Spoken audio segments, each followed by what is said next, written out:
Hello, ladies and gentlemen, and welcome back to the Thomas Podcast here today. Alex here, joined by Beef. Say hello, Beef. Yeah, I'm back by unpopular demand. And we're here to talk about Peacemaker today. How are Yeah, you? look, he's no Gallifrey Forever 97. He's no John Boykirk and Old Man Owen. But yeah, you got the B team, Chief. I'd heavily disagree. We're all Beef are here. boozed up and badass. Is that your tagline? If you ever a superhero boozed up and bad. Yeah. There we go. That's Beef when the Beef series comes out. That's the tagline. Yeah. How are you doing, mate? You all right? Yeah, superb. Looking forward to another weekend of good times and fun with friends. Oh yeah, a weekend which had just passed. Obviously, we're headed to the BFI this week. Luckily, we haven't caught the virus. Exactly. No global pandemic can hold us back. However, though, I do well wishes to anyone that has caught it, obviously, and get back on your feet soon. Speaking of Gallifrey, but I failed to see. Well, that's my problem. Exactly. I know. I'm really sorry. But first, let's talk a little bit about LCC. A really fun weekend, wasn't it, Beef? It was a really good weekend, really fun. Well, you only there the Saturday, but I only did the one day. You did both days, but I mean, some of the best things. What I like about conventions is, it sounds a bit smallsy, a bit Christmas, but it's like the smiling faces on children. Yes. And God, there were a lot of them. There are a lot of exactly. smiling faces out. Yeah, exactly. There are a few people overcome with emotion, and I'm not saying that. I wasn't digging you out. It's just like there are other people that I saw sitting around there and sort of, it got to them and that. Which is it's nice if they feel a massive bond or validated and everything like that. Then I'm all for it. That's great. So. And at the end of the day, they've paid a lot of money. So I'm glad everyone walked away having a good experience. The worst thing is when you hear someone pay a bucket ton of money and walk around and go, that was shit. That was a shit show. I think the organisation wasn't bad, to be honest with you. I think with you've oversold it. You've got a lot of people. I think when you got a guest like Jodie, it was never going to be smooth sailing. Do you know what I mean? They it was going to be a tricky one. But like I said, you're glad to hear that there wasn't too many reports of negative kind of interactions, and most people came away quite happy and stuff. And I think that's the main thing. Like I said as well, it gave me the bug for conventions, so I'm going to go again in the summer and stuff like that, which is good. I certainly feel for you as a big one. As your first exposure to what is a bigger thing, I think, convention-wise, and it was all for anyone who didn't go. It was condensed into the one hall. Usually, at the summer one, it's spread across two, and it's on two floors. This was all on one floor, all in one hall. So it was very condensed, and there were a lot of people there on the Saturday. I think. You said it was a much more chilled out vibe on Sunday because there wasn't those big headliners there. Oh yeah, on Sunday it was really chill. I mean, I think Jodie did over 1,300 photos on the Saturday. In comparison, I don't think there were that many people there on the Sunday, to be honest with you. But no, it was chill out vibes. I mean, obviously, thank you to all those who checked out the vlog, which you briefly appear in, Beef as well. The vlog's gone down really well. Fastest ever viewed video on the channel, which was nice to see and get a lot of positive responses. People going, sick vlog, man. Thanks all 10 of you. Next week, PewDiePie. I think it's actually nearing 200 now. But, yikes! It's done pretty well. Just put Jodie Whittaker in a thumbnail and see what happens. That's it.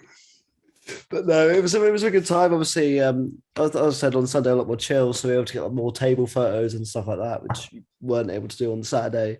Yeah, and you just wouldn't shut up chatting to Mandip Gill. Mandip and Johnny Mathers, those were the two. And Sophie Aldred. Everything was having I briefly mentioned it in the vlog, but we had like an existential crisis chat with Sophie Aldred. It wasn't even about Doctor Who, it was about the state of the world, and that's what first time I meet with Sophie Aldred. It was that's you, Alex, bringing the good vibes to a convention. She was the one that mentioned it. It wasn't me. she was talking about how amazing it was to be back in conventional. I think it's going back to normal. And then she said, well, relatively normal, you know. And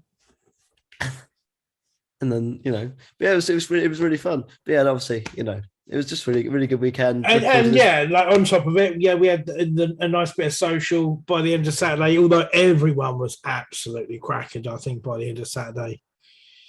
With it just being so much high adrenaline, high emotion, yeah, I think everyone sort of did crash by the, you know, end of Friday. I think even, yeah, I called it a night early at the pub by about 9 o'clock, which for me is a very early time. It is. I doubt you'll be doing that. Well, not this. Well, technically this weekend, but the weekend gone. I doubt you'll be doing that on Saturday. Oh no, yeah, all night long till the break of dawn. Especially with it being on a Saturday again, you can get away with it a bit later, can you? Yeah, that's it. Yeah, no school in the morning.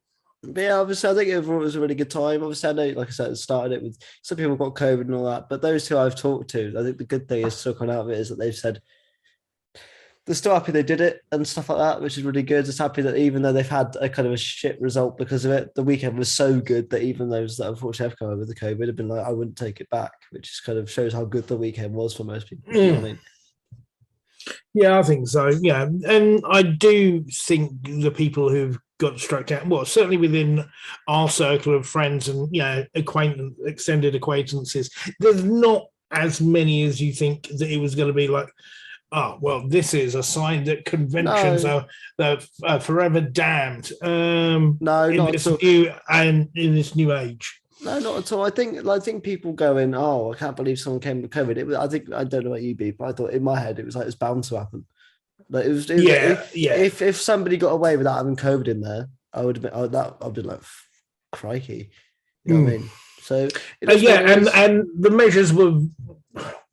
To be honest with you, the measures were very relaxed, if bordering on non-existent. So it was inevitable. We had Gallifrey 1 that happened in LA a couple of weeks before. We had some mates that went there, and they were very full-on protocols and stuff like that, and barriers between the guests, which fortunately, for those that had paid a lot of money to get what they got, didn't have that. So they were up close and personal with the people that they paid the money for. So just to say, you know, got away unscathed, I think is pretty fair. Yeah, exactly. And I think it's one of those things as well where as long as nobody comes away being seriously ill, fingers crossed that. Yeah, I'm hoping it's indicative for the future that it's gonna be. It's gonna. I think this is the thing with COVID. It's gonna hopefully, fingers crossed, there's so many variants, so it's gonna lessen and lessen, isn't it? You know, like if you think about it, we're still sort of only just beginning to get out of the woods again from being. The longer we go on, the better it's going to get. Who knows? Maybe in a couple of years' time, it may just be back to, you know, I wouldn't necessarily say the good old days, but a lot more resembling how it was before all this thing happened. Yeah, I think there's still like vaccines and stuff, but you know, I don't think like. I think there won't be like specific COVID protocols, if you get what I mean. Like nobody's going to go, oh yeah, COVID. Locked down again, do you know what I mean? But anyway, that's enough for existential crisis for the Thomas podcast. You need to listen to. Hey, no, there's no existential crisis. You know, what do you want to know? It was a Comic-Con. Hey, guess what? Surprise! Prices have gone up again. Yeah. The one thing that you'll never be surprised at about going to a convention is, oh wow, it's a lot cheaper than last year. No, it ain't. No, it ain't because they didn't make any money last year. So yeah. So, you know, if you are thinking about going to a convention, save up your pennies because, money is money. That's me in May when I get my new batch of student loan in. Just not spending it. That's it. You know, you better be putting that kidney on eBay, Alex. Exactly. But yeah, as well, Beef, there was some reports this week of a supposed 60th series thing. Have you seen this? Oh, yeah, I've seen. To be honest with you, whenever there's a break in the show, there's always some sort of crap that you see flying around the internet. There's always some sort of, we're going to do something with old doctors. We're going to do, Paul McGann's coming back. I reckon Paul McGann must be sick of just hearing about how many times he's coming back to the show and it never happens at this point. So it's one of what they call it, omni rumors, isn't it? It's one of those ones that comes around every so often, and it's all encompassing. And yeah, we'll just wait and see. You know, at the end of the day, we still got to wait till April to see, you know, them fishy boys. Yeah, them fishy boys. Which would you say April? That's next month now, which is rather scary. How quickly 2022 is. Yeah, that's the one thing I would say. Yeah, time is rolling around well quick. Yeah, considering what it was New Year's Day, the last one, it doesn't feel 2 months ago that came out. That's for sure. At least not to me anyway. It doesn't feel that long ago. So yeah, Christ. Obviously, Peacemaker. What was that? Well, that was like a 5-6 week period. It feels like that's all dropped in one go. To be honest with you. Yeah, it went really quickly. I think what made it quick, I think certainly when it hit, was the first episode. First 3 episodes landed at the same time. So that was the perfect thing just to get you hooked and get you running on the ground with that. So I was very, very pleased about that.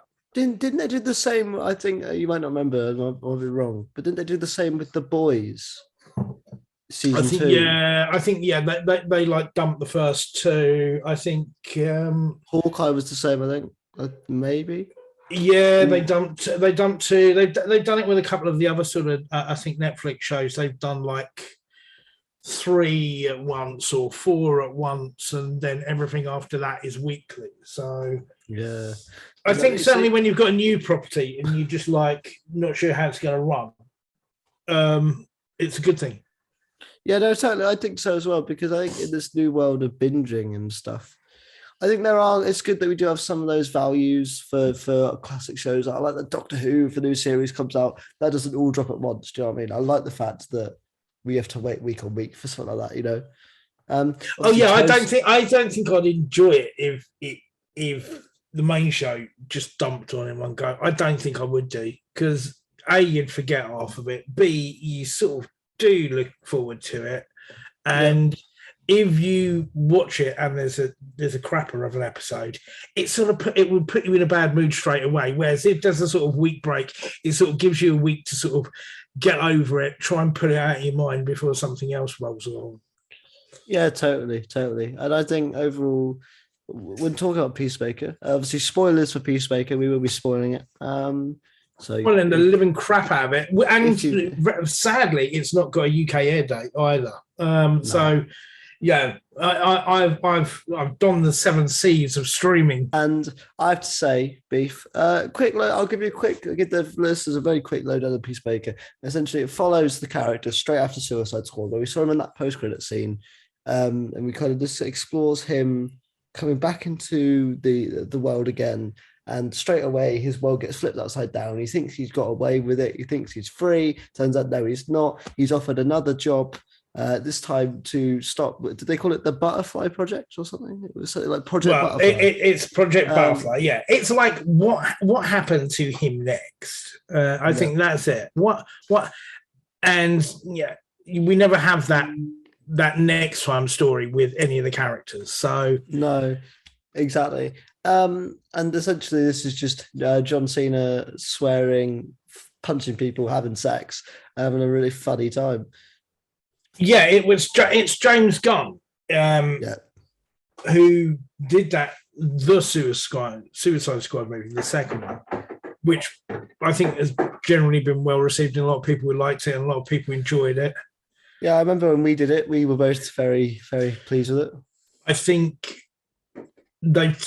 because he's not restrained by Disney, and Disney have to sort of have a certain thing a certain way, I think this is nice because he can let his total freak flag fly.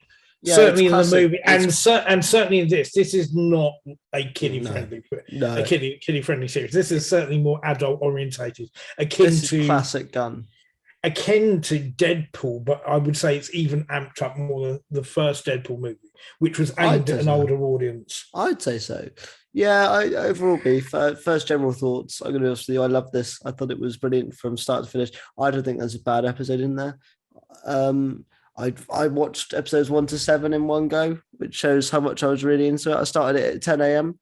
and then I think I did like up to episode 4. I took a break and I was like, you know what? I'm going to watch some more. And then I left episode 8 till today. But yeah, I thoroughly enjoyed it. What about yourself?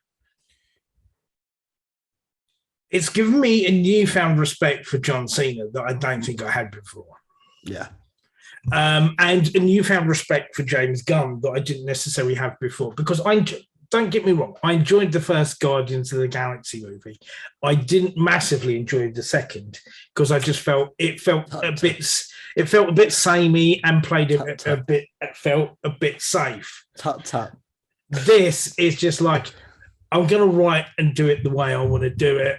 This is it. John Cena is. I've seen him do a lot of comedy stuff anyway, but they've just let him go loose with this, and you get scenes that are amazingly poignant from him. Yep. And laugh out loud funny. There's, I'm sure, a lot of improvisation that goes on in this. And it looks like they had a blast making it. Oh, and totally. I think if you have a hell of a lot of fun making something like that, then that sort of stuff translates over into the finished product that you see on screen, and it comes across. Oh, absolutely. I think the one thing that John Cena is stellar in this from start to finish, because not only, like you said, obviously we've all seen him do comedy before, but in this he's brilliant. He has some scenes where you really feel for Peacemaker as a character. And you're not supposed to. He's supposed to be completely unlikable shit. But they sort of change. They don't change his character in this, but they sort of give reasons as to why he has become how he is. You know what I mean? We're introduced to his dad in this a lot more, and things like that. There are things you find out he's actually quite a compassionate guy, just looking for friendship, and he's never really had it before, and he finds it in this gang. Interestingly, it's all about self-discovery. I didn't know about this. I didn't know about this either. But obviously, the comic book character Vigilante is a big part of this as well, which is really cool. Well, yeah, I was unfamiliar with Peacemaker prior to the comic book series, anything like that. Any of this prior to seeing the Suicide Squad movie. I just, do you know what? It's the MO is very generic. Yeah, but yeah, they've really gone with this. He's got a best friend who's Eagerly. Yeah, that's it. It's it takes the tropes and it takes the piss out of them. Totally. But this is prime James Gunn, because again, he does his tropes of having a random animal that then you suddenly really care for, even though they don't say much. Again, Groot. Obviously Nanawe in Suicide Squad, and now Eagerly in this. Eagerly and to a certain degree, some of the butterflies themselves. Yeah, Goth. There's another one, but I can't remember the names. But yeah, he does a brilliant job. But yeah, I obviously, Beef, I don't know whether you probably don't remember this, but obviously I was familiar with Vigilante. Obviously, a very different version of Vigilante, but obviously there was a version of Vigilante in Arrow for a few seasons. Oh God, yeah! Now I do remember. Yeah, I do remember that. Yeah, because I've very different, very different interpretation. Yeah, a hugely different. Yeah. In this series, he's obviously more a bit of a comedic sort of psychopath. But it's a sidekick. Yeah, but who becomes as much as the four as Peacemaker, your type character itself. Oh, totally. So, right, do you want to give us a brief story overview then for those who are going to watch it or have watched it? So, essentially, Peacemaker is one of those shows where it's your classic sort of there's this thing going on. We don't really know too much about it. Turns out it's an alien invasion. There are these things called the butterflies, which sort of, burrow inside humans. They take over them, and they're essentially like sleeper agents. And it turns out that, Amanda Waller has an idea of who could possibly be these butterflies. She has ideas of perhaps where they could be, but she doesn't really know where they come from, how they operate. So it's essentially all about finding out about the butterflies, taking them down. And it turns out that essentially, well, there's many different interpretations we learned throughout the series. I don't really want to spoil it, but essentially they have to go and take down this farm where they are planning on. And to do that, they recruit Peacemaker, who is A, expendable, and B, quite willing to do anything, kill anyone in the name of peace. So they feel they've got the perfect package. The twist in the tale is that following the events of the Suicide Squad movie, he's had a bit of an epiphany. He's had a road to Damascus moment and decides that he doesn't want to kill anymore. He doesn't necessarily see that being the means to the end. So what do you do when the person that you've got on board to do the job can't do the job? Yeah, exactly. And obviously you got kind of two different sides of it, because you've got Adrian Chase, vigilante, kind of not wanting Peacemaker to kill again, but also wanting him to go back to his roots. But you've got characters like Adebayo. He's a guy that survives on hero worship. He's a guy that wants to emulates everything that Peacemaker was and doesn't see a problem with it. So he is your, for want of a better term, like your sort of school shooter type character or something like that. Do you know what I mean? That sort of completely detached, almost incel, but he sees this hero worship as friendship as well. Oh, totally. And I think their relationship's really cool because it sort of fluctuates quite a bit and stuff. And I think one thing also about Peacemaker is a lot of the jokes land for me. It was very rare that I wasn't always laughing out loud as such, but whenever there was a joke, I did chuckle or I did think, oh, that was pretty all right. There wasn't any jokes that I went, oh God. You know what I mean? Whereas in some films you can get a bit like that. Do you know what I mean? It's locker room humor, I think. Yeah. There's a lot of what the fuck is this? What the fuck is that? There's no quarter given on the language or the comparisons that will get made to fulfill a joke. Oh, yeah, no, totally. And I think that's one of the best parts about the show is there is so much sort of comedic. It's one of those things where it's so difficult because it's so funny at points, but also can tug at your heartstrings at points. Like I said, there will be spoilers. So one of the big spoilers is in episode 7, you think that Peacemaker's dad has killed Eagly, and you're like, why the hell do I give a damn about an eagle? But I just see this eagle as we think die. Well, I think in the first episode, what you get is that nobody ever sees a superhero's home, apart from the exception of perhaps Bruce Wayne with Wayne Manor, but he's a billionaire, so you don't really give two tits about that. This one, you go back and he's just living in a wrecked out, crappy old trailer somewhere in the Midwest. He goes sees his dad, who he has no connection with or real relationship with, who's and seems to be a complete arsehole. But you find out that he's some sort of genius who produces all of the tech for Peacemaker. So he has to endure his arsehole father for the sake of getting where he wants.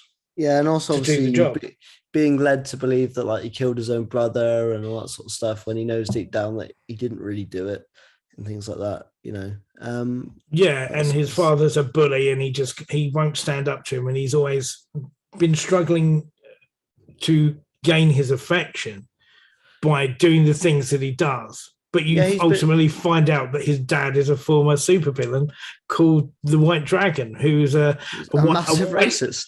A white supremacist superhero or supervillain. Yeah. I didn't, obviously, James Gunn's very much out there, but some of the stuff they did with that side of the story, it's like, Christ, they went there, you know. Yeah, there's no quarter given. Like, it's just, you watch it, you go, Jesus wept. There's white supremacists saluting to him, and in no way is it glamorized either. No. They come across as utterly reprehensible, which they should do. But it's played to an amazing point. Robert Patrick does a great job of playing. Oh, he's massively unlikable. Because in the first episode, you don't like him as such, but it's not really until the end of that episode where you go, oh, he's that. Yeah, you think he's got the arsehole because Peacemaker and all the stuff that he's done. And then the more you watch it and realize that you think his dad is basically a conspiracy nut, believing in the deep state, binging Fox News 24/7, and then you find out he's just this massive racist right-wing nightmare. Yeah, exactly. I think obviously we'll talk about that plot in a little bit later on in the podcast where it wraps up and stuff. I think that first episode, you said it's sort of you know, the perception shift. That one's very quick. I'll say some shout out characters. The janitor in the hospital, he's really funny because not only is in the first episode, like he reappears in episode 5 or 6, I believe. I can't remember. Yeah. And he has a funny scene. And also, obviously, Peacemaker's dad's neighbor is another great character. So, essentially, that character is there essentially to taunt Peacemaker and be like, well, you're not a superhero. Where's your villains and stuff? Yeah, that's it. He's bitched out on every side by everyone, by his family, by the people he works with, by the people in his hometown.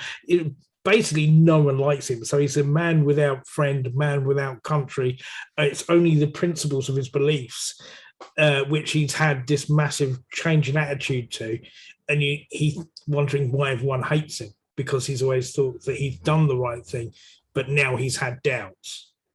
Exactly, and I think that's one of the best parts of the series is that you're sort of, obviously, you said James Gunn doesn't hold any quarter, but you're following a character who you know is flawed, but immediately, especially in this series, you do see those quick glimpses of he's actually underneath trying to be a really good guy, and he's not one of those people that says he believes in it and it's a bad thing. He genuinely believes what he was doing before is a good thing, and then you get the scenes like in episode 3, I think, where he's told he has to kill kids, and he's like, "Look, I said I'd do it, but I don't actually want to kill her. I can't do it anymore." Yeah.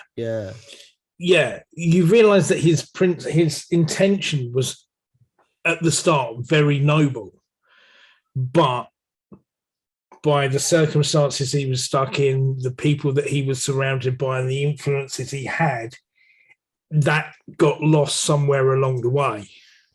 Yeah, it got lost in translation a little bit. And I think, this is just one of those, again, Cena's really good at translating that to the audience as well, because obviously he's a pro wrestler, so he's very good at facial reactions and things like that, and manipulating his face.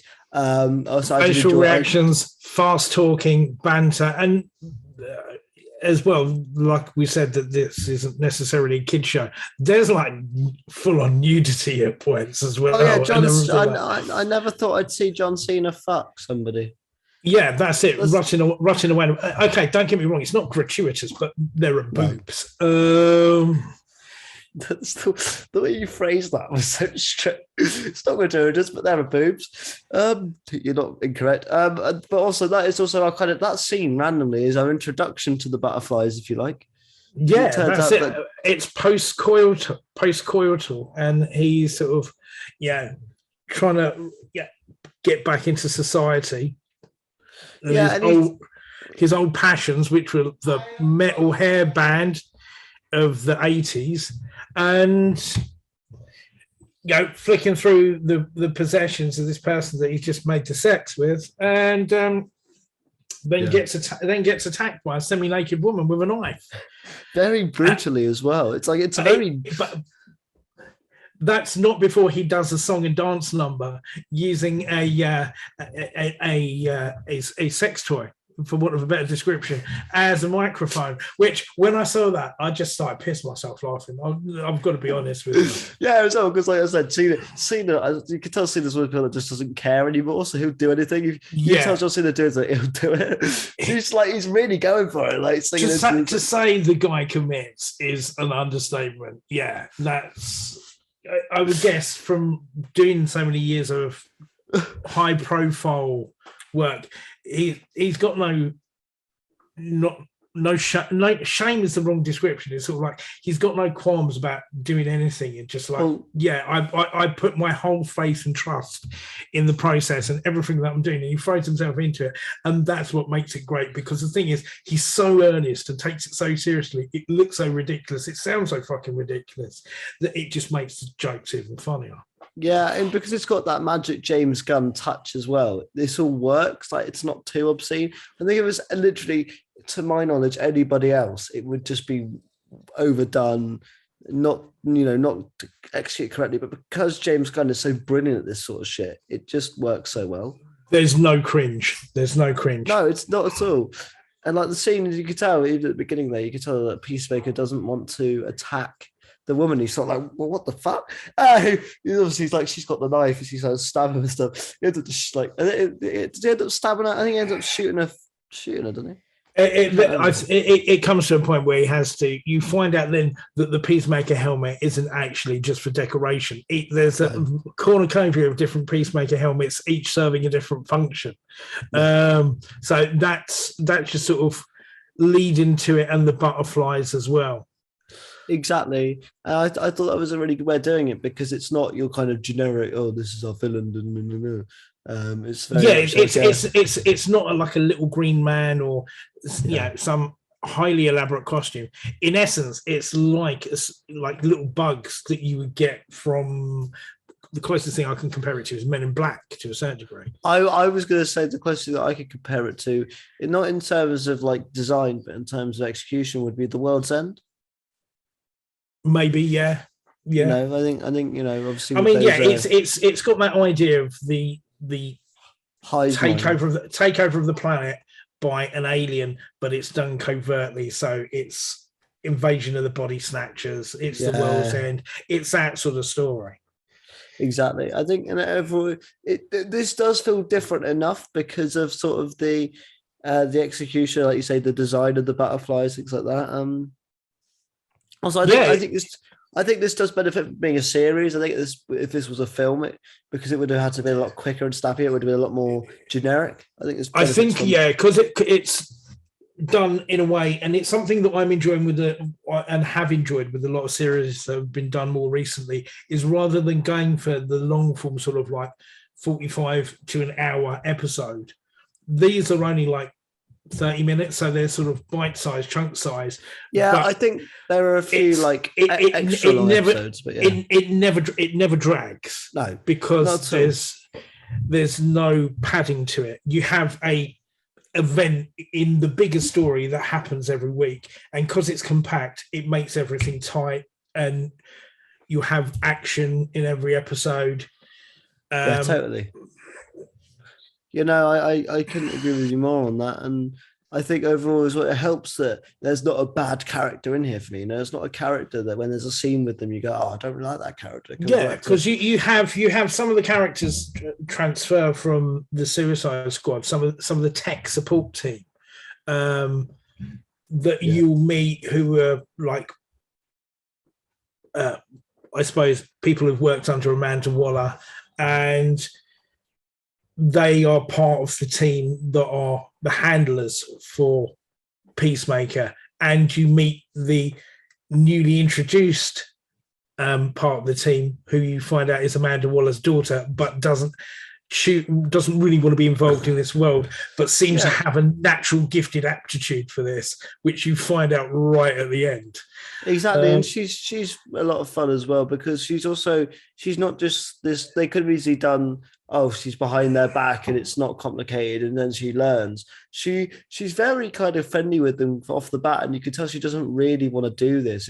She's not been jaded or tainted by that world, so she can see what Chris or Peacemaker's personality is, and sort of feels a bit sorry for him. So totally. That's I suppose you see the story to a certain degree from her perspective, because you're going into this. But what I would say about this as well, to anyone who's listening, you may have watched it or may have not watched it, but would be perhaps interested in watching it. You don't have to watch the Suicide Squad movie to watch this and get it. It's they're not sort of. They have to be both watched together. Far from not at all. I think it's one, despite for some people that are watching it, might go, oh, I want to watch Suicide Squad now. Do you know what I mean? Yeah. To be honest with you, the first episode starts with previously on the Suicide Squad, and it's literally his part, or where you meet Peacemaker, is condensed into like a minute. Yeah. I would recommend that to anyone listening to this who has seen Peacemaker, go and watch Suicide Squad. It is very good. That's just because it's a good film. But I think overall, I think this series also benefits from not really having like a main villain. There's not really a main butterfly. Do you know what I mean? I like that. It's cool. Yeah, there's a lot of parts where you go along it and you think, well, are they the villain, or are we the villain? Are we doing the wrong thing? Is Peacemaker and his team on the wrong side of this? Who's the right way? And that's part of the story that adds to it as it goes along. Yeah. Yeah, exactly. And I think it helps as well that it's not just like the butterflies are evil for evil's sake. Obviously, Goth, the one he keeps in the jar, obviously is very close to Peacemaker, and has the peace sign and stuff. And so it's not just like they are evil aliens. When one butterfly dies, it's quite emotional because he sort of like high fives as like a last sort of high five fist bumps before they die, and it's sort of like it's quite a sad moment. It's quite a well done moment, and has poignancy.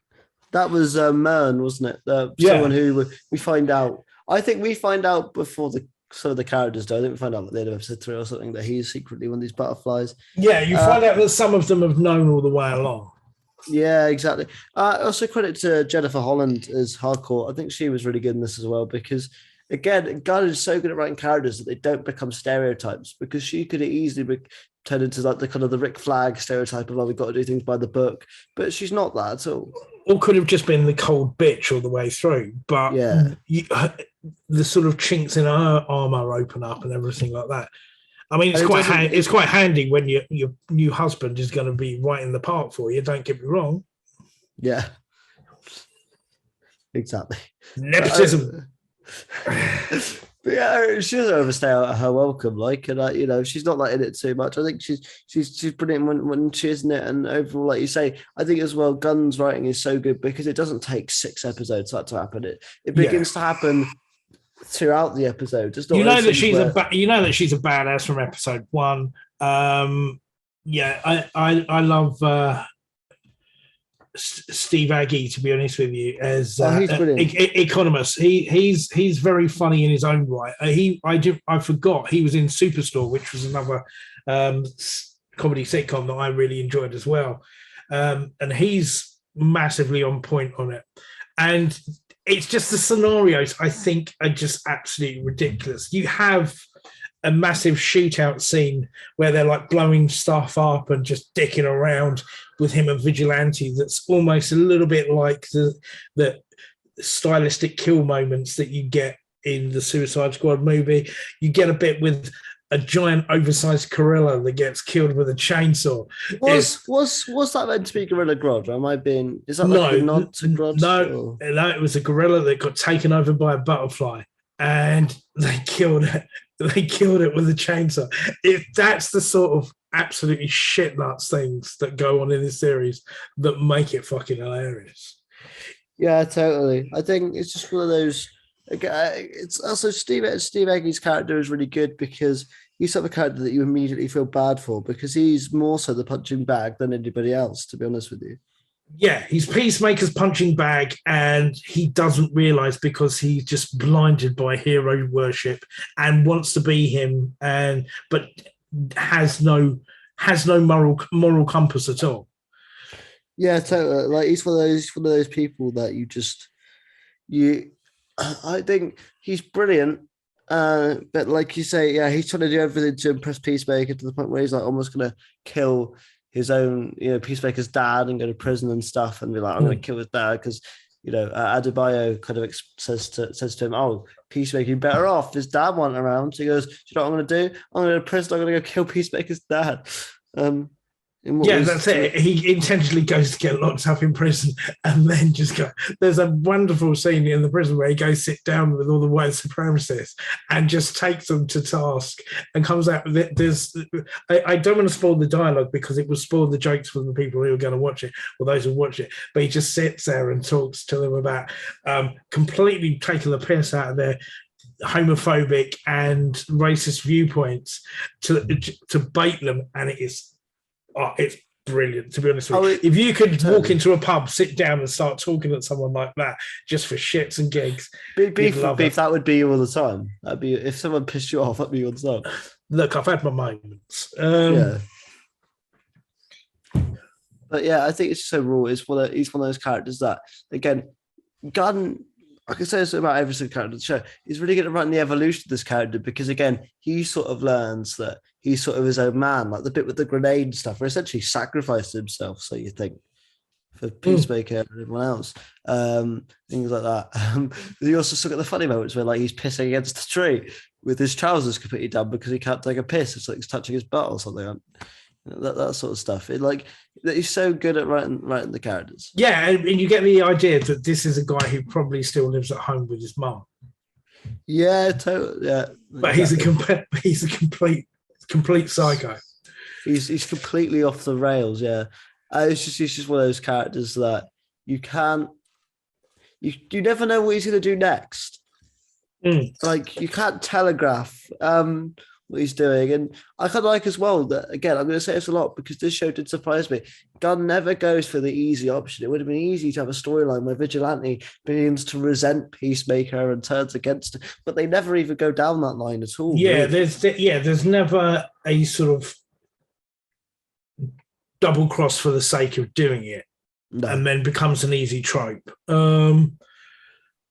Yeah, I think Eagly, like you say, is you think it would just be a joke that, as someone who is in essence true justice in the American way, would have a bald eagle as a pet, and the eagle never does what he wants, and really actually just doesn't function at all. But there is a genuine bond between this animal and Peacemaker, and actually is a proper character within it. So it's amazing how you just end up giving a shit about the most inconsequential of characters in it. Yeah, absolutely. He's just Eagerly as well is really good because, first of all, it's really funny. Second of all, like that scene I found myself not welling up as such, but getting the feels when you have that scene in the vets and Eagly's on the table and Peacemaker's actually praying to God and he's like, I'll do anything. I'll even like shag an ugly person or whatever was going on at that point. You have that, and there's a bit where they're running through the forest after the police decide to do the raid on Peacemaker's trailer, and Peacemaker has a code, which is that I'm not going to attack someone who's unarmed. I'm not going to kill a cop because they're doing their job. They're doing something that I don't have a reason to kill this person because that's not my code. That's not my creed. Whereas Eagly will just attack someone, and it's just like, not like they'll just like flap the wings and say, no, this is like knock someone flying, peck their eyes out, and it's just like, man, that animal's savage. Yeah, it's again, it's one of those things where the action in this is, again, it's really good because it's few and far between. Not every episode has an action sequence, but when it's there, it's gory, it's wonderful, it's innovative, it's different. But it's also over the top, but over the top in a fun way. Yeah, it's not over the top and you go, oh God, like sometimes with Deadpool, it's over the top for over the top sake, and you go, oh, really? With this, I feel like it never hits that point where you go, really? You kind of go, that's... Yeah, that was just a bit too much. It fits in with the fun of the story. Yeah, exactly. I think, like you said, the big one, the gorilla, and having Steve Egan's character just like chainsaw gorilla, or the bit with the like assault rifle, and he's got the gun, he starts shooting all the white supremacists. It's like sick. It's just there's so many great moments. You don't obviously get many superhero type fights. The only kind of superhero character is the father. It's his dad. That's the only bit where you get, in essence, two suits face off, and that's more of all these unresolved issues that have gone on for a while with Peacemaker and his dad, that he just has never had the guts to stand up to and say, no, do you know what? You're a bad person. You're a bad dad. You're a complete arsehole. And your attitudes and the way you are is completely reprehensible. He's never had the guts to stand up and do that because he's always felt sort of under the thumb and bullied into submission by this guy. And yeah, totally. I think there's that point, and it's excellently done.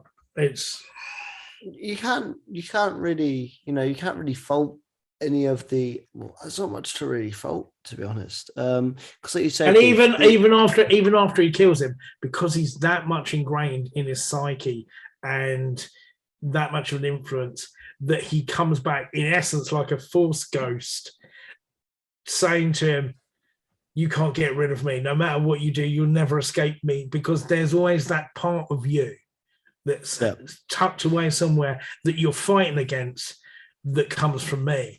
So I like that. That's a nice touch because that's something that's going to roll into season 2. I mean, that last shot is super powerful, right? Where, they're it's outside Peacemaker's house, and then his father sits down next to him, and it's his dad sits down next to him. The sort of head of the butterflies, who in essence have been dispatched, comes and sits on the porch next to him, and it's sort of there's all these sort of main figures and influences that he's encountered on this trip of self-discovery, and he's just there sat in the middle, just not knowing which way to go now, because he's reached that crossroads, that he's made the right choice, he's done the right thing, not necessarily in the right way, but he's done what he thinks is the right thing, and is to a certain degree the right thing. Yeah, absolutely. I think, like you said, there's so many moral complexities within the show. I think the good thing about Gunn as well behind the camera and in the script is that he makes you think, are my protagonist characters are like doing the right thing? And am I wrong for liking this guy? Yeah. And as the story goes on, you're then validated saying, yeah, I think no one's beyond redemption, because I can see something in this person and everything like that. And I think to a certain degree, every person in the story, with the exception of the absolutely really bad one, which is Peacemaker's dad, everyone goes through a sort of redemption story. Yeah, exactly. Even the sort of butterflies, obviously, it doesn't really work out for them in the end. I think we're now kind of getting to a point we can talk about that big final. Kind of the last episode is sort of a massive action sequence, isn't it? Essentially, the build up to it. The last, I think, maybe 2, because you have the arrival of a mass load of butterflies, and they follow along like a horde. They storm a police station and basically take over the entire law department of that town. And it's an amazing scene because they just take over. And it's not like all done in a very twee way. No, it goes through their nose or it goes through their mouth, and they're convulsing on the floor, coughing up blood and everything like that. Oh, yeah, the scene where it takes over that police agent outside of Peacemaker's house is horrible to watch. Oh, yeah, that's it. You do sort of want to turn away. Like Beef has reiterated, I said again, this is not for kids at all. So please don't show your kids this. When it's unless they're very broad-minded and over the age of 12, I would say. Yeah, you could probably get away with that, but yeah, definitely. Don't be like, oh, it's a superhero show. Let little Timmy watch it at the age of 9. No, yeah, don't be fooled by the cartoon placard that you'll have seen here and there on the internet. Yeah, but before we get into the final battle, Beef, as well, I do want to say one of the best TV intros of the past 5 years. Definitely. Who would have thought a choreographed dance routine? I don't know how to describe it. It's a choreographed dance routine to hair metal bands of the 1980s. It's a song that sticks in your head because I've found myself singing it. It definitely is a very rock out show. It's a rock out with your cock out type show. Oh, again, Gunn's really good at putting music in his films, isn't he? Yeah. Yeah, he's a big fan of the old jukebox type thing, which you'll have seen in some of the other stuff. And it's done to amazing effect for either like the adrenaline moments, the celebratory moments, but also done in an amazing way in the quieter moments as well. There's one episode, I think it's like 6, which is like in the lead up to the final battle, and you have Peacemaker just on his own, and he starts to play a very slow version of Motley Crue on the piano. Yeah. Again, it's beautiful. And you know what? I thought, is that Cena actually playing that himself? And I looked up. Yeah, he learned how to play the piano. Oh, did he? Yeah, that's him playing the piano, mate. Oh, Christ. He's a man of so many talents. The more I hear about the man, the more I love him. Respect is due when it comes to that fella, man. Yeah, it's absolutely.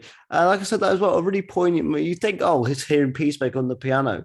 You think, oh, what a funny scene. But actually, it's a really poignant moment in the series. And Yeah. sort of a way for him to sort of, because it's very clear that he has a connection with music. Obviously, it's a connection to his brother, so it's a way he kind of expresses himself. And I think it's that scene overall is kind of him, kind of the shift between him finding himself now. He's Yeah, kind of that's it. realizing It's reconnecting with his past, reconnecting with his youth. That's what the music sort of does throughout it. So it's the good times and the bad times, and it's how it formed with him or what it meant to him. And you get that coming out in spades with this. exactly. Right, let's get on to the final battle then. Because so we don't want to talk about everything because we want people to go and watch it. Well, we've said that basically it's about an alien invasion, and they need to stop this invasion. But for these aliens to survive on Earth, they need a food source to sustain them and keep them going. Yeah. And essentially, it turns out that they've been looking for they need the to cow. cut that off. They've been looking for the cow. Turns out it kind of reminds me. I don't know if you've seen it, but have you ever watched Torchwood, the episode Meat, where there's the alien just stuck inside of a container? Yeah, that's it. Yeah, they have a cow in it, and basically the milk that this cow provides is what sustains the butterflies. Yeah, and apparently, it's there for 100 years. What's in that cow would sustain them for 100 years or something. Yeah, I believe. Do you kill the cow, who is also a victim in this, a victim to the butterflies, and if you were to kill them, it's an innocent victim. So what does Peacemaker do? This is the choice that Peacemaker has. Does he kill this poor innocent cow and kill all these butterflies, or the butterflies actually not a malignant force and allows the cow to live and allows them to live out? It's a real Sophie's choice decision. Is free will, or do you have the butterflies stay there and guide it, but perhaps you lose free will, and there's no real winner in the situation. No, not at all. And like you said, obviously throughout, it turns out that there is one of our main heroes, if you like, has been secretly a butterfly all along.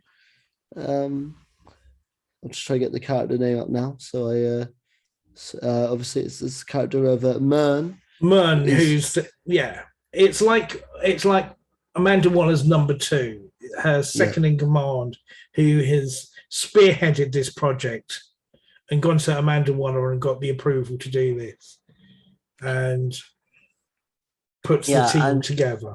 Turns out that this butterfly doesn't agree with the rest of them. Obviously, when they first came to the planet, it was in peace and all that. And you find out actually that who Mern took over was a really horrible bloke.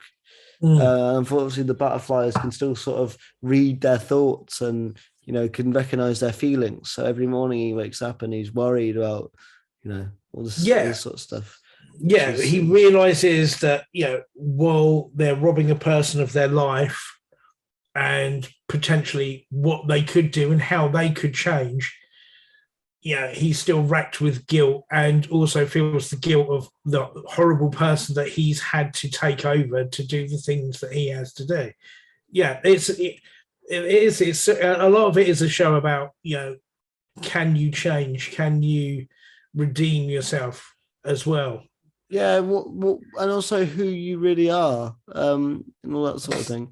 And I think and obviously obviously this final battle builds up to using one of the Peacemaker helmets, as you mentioned, Beef. They're not as basic as they seem. Every single one of them has a different function. So one of them has X-ray vision, which is how we find out Mern is a butterfly and all this sort of stuff. Which again is another great action sequence where a Peacemaker's just going around in a factory and just shooting everyone because he can tell they're butterflies. And it's really, there's a great back and forth with Adebayo there as well, because this is kind of her first time out the field, so she was excited, but Peacemaker's sort of taking care of it. But this one is sort of like it helps you float and stuff. So it's going to be an easier way of them transporting themselves towards the cow. Unfortunately, though, as you say, Eagle doesn't really listen to commands because, he's an eagle and he can't really understand. So he just doesn't drop the helmet in the right place. They've got to go find the helmet again. That leads to that scene, as you were mentioning, Beef, as well, about, his dad come back as a force ghost and being like, you're never going to get rid of me and things like that.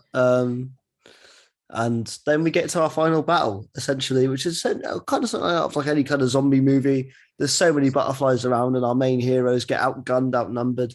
Peacemaker has to go down into the main the main underground lair where they're trying to sort of relocate the cow to protect it, their food source. Yeah.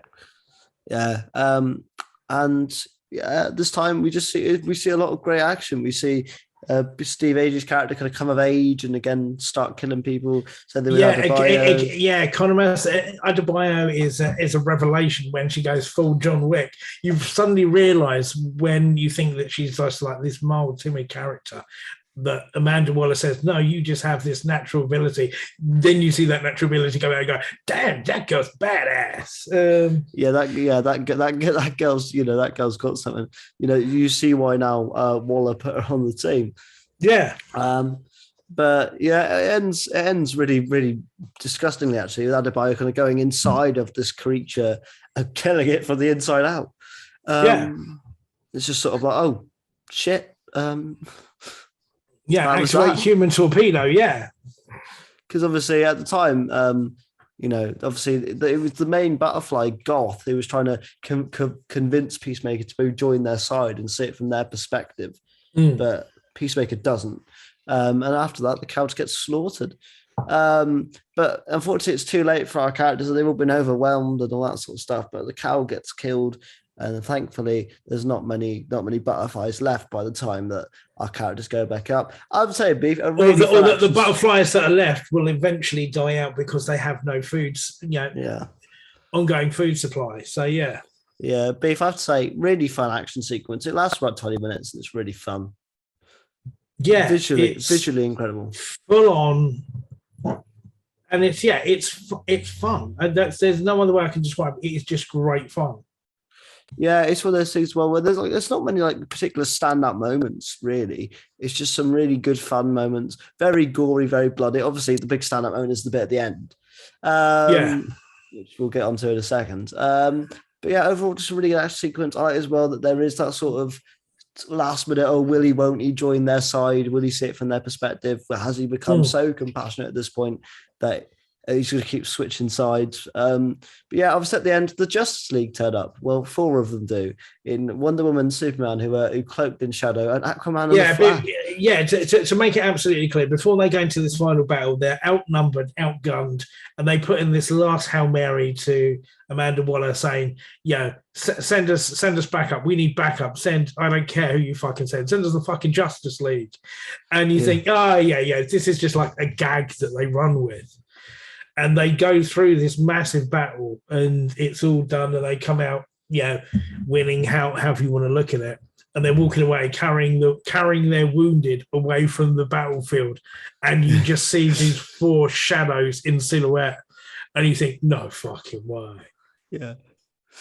And then, and you just think, oh, it's just like a fake shot, but then you get Jason Momoa and you get Ezra Miller as Aquaman and the Flash. You think, fuck, they got them in to do this.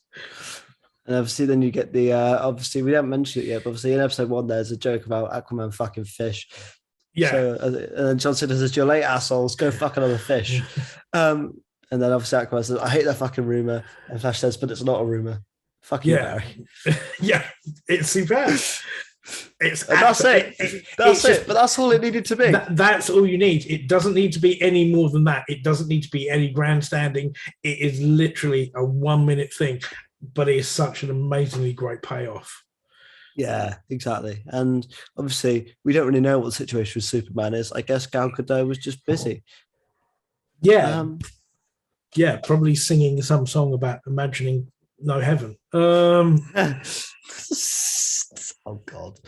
Yeah, and obviously then we kind of get our wrap up / build up to season 2. But before we give scores to the door, actually, we'll give scores first. And then we'll give our kind of thoughts for season 2, because there is a season 2 confirmed, isn't there? That is before the finale episode of this season aired, it was already confirmed that it's been picked up for season 2. One of the things you get at the end of the season is, well, how the fuck do we explain anything like that? And literally Adebayo goes public with Team X the Suicide Squad program and what they were doing in the whole, basically exposes the whole mission to the general public by means of a press conference. And yeah, where do we go from here? But yeah, it's already been picked up for season 2. I've got to give it a massive 9 out of 10. I would say 10, but I just don't know. I want to give it space because this could get even better. It could potentially get even better, but it's not massive. We've made it probably sound more intellectual than it's ever meant to be. It's just fucking good fun. Yeah, but as well, I think that's the good thing about Gunn, isn't it? Is that it's good fun, but it also has those sides of character. And there's a story. It's a serviceable story. It doesn't take itself too seriously. It isn't padded out. It doesn't drag. It is just fun. It's at points laugh out loud funny. Generally laugh out loud funny. Yeah. So, and I think sometimes it's good to have something that is engineered for adults and not just suitable for ages 8 to 80. I want to have something that is mine. Do you know what I mean? Yeah. That like The Boys, Invincible. I've got slightly older kids, so I can still share it with my youngest kid who's 16 years old, because he gets it. He gets the sex stuff, the sex jokes, the drugs jokes, everything that goes with it, because he's old enough to understand it. I think so. To have something that is engineered towards a more adult audience isn't a bad thing. Absolutely. But yeah, I hope for season 2. Obviously, like I said, we don't really know the comics, so I can't really name any villains or anything. Just hope that, like you said, it keeps on the wave. I hope it's not one of these shows that now it's popular, they change it. I hope they keep it how it is. Keep the vibe. Don't try and make it bigger than it needs to be. Yeah, I think this is what it is that, and this is why I made the comparison to Guardians of the Galaxy. It's sort of been done without studio involvement. It's a case of, no, I want to make this thing. I want to make it on my own terms, which is what it seems like it's been done. They said, okay, fine, go with it. And it's worked. It's just bloody worked. And yeah, totally. Long may it continue that way. As long as they keep interference to a fucking minimum, then good. Yeah, no, absolutely. I agree with you, and I don't think is there anything else you really want to mention about this beef? Or it's hard because, like I say, there's so many stellar moments that are just amazingly good and amazingly fun, and you shouldn't laugh even at the dad stuff. But even the dad comes out with this stuff that is so horribly disgusting. You sort of look at it and go, you sort of laugh out of, oh my God, I can't believe you fucking out of said how that. Uncomfortable you are. Yeah. Like, what the you laugh out of uncomfortability. And sort of like, he comes out of prison and says, I'm going to go get my dick sucked and then I'm going to go kill my son. And it's sort of like, you can't, you can't, in all realistically, hear that in any other thing. So, certainly.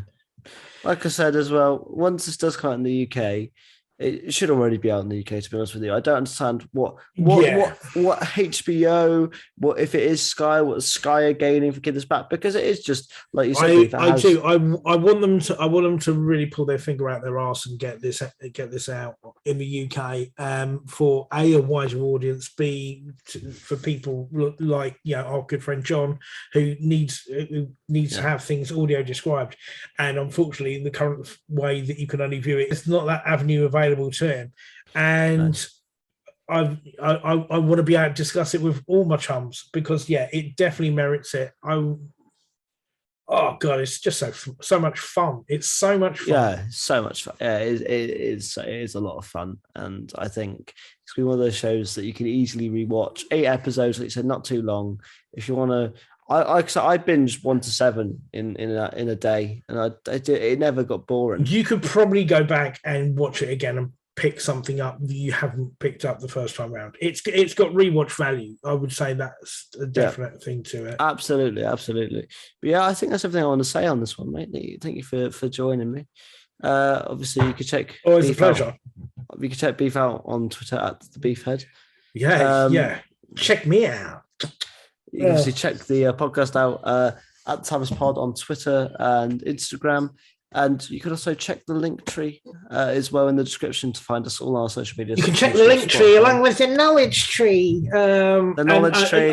I make very few apologies for bad language on this because it's a show that contains a lot of bad language. So to be able to do it justice in its description, there has to be some bad language employed. Oh, absolutely. Next week on the show, we'll be doing the Batman. So get excited for that. The DC train ain't stopping. And then from there, I don't know, in a few weeks, I mean... This is the Twilight Batman, isn't it? Yeah? Yeah, the Twilight Batman. But yeah, I need to hear the voice. I need to hear the voice, though. If the voice is going to be silly, I'm going to be... I'm going to be pissing myself all the way through this. And obviously, Beef, you'll be back for... Well, you won't be back beforehand. It depends when we're doing Endgame, but you'll be back for... We've got a very special episode 100 planned, haven't we? With that's it's going to be like Power Rangers, and it's all the bits of the robots are going to come together and just make one giant clusterfuck. Yeah, literally. But yeah, Beef, always a pleasure, mate. Thank you for joining me. Cheers. See you guys later. Take care, everyone. Bye-bye.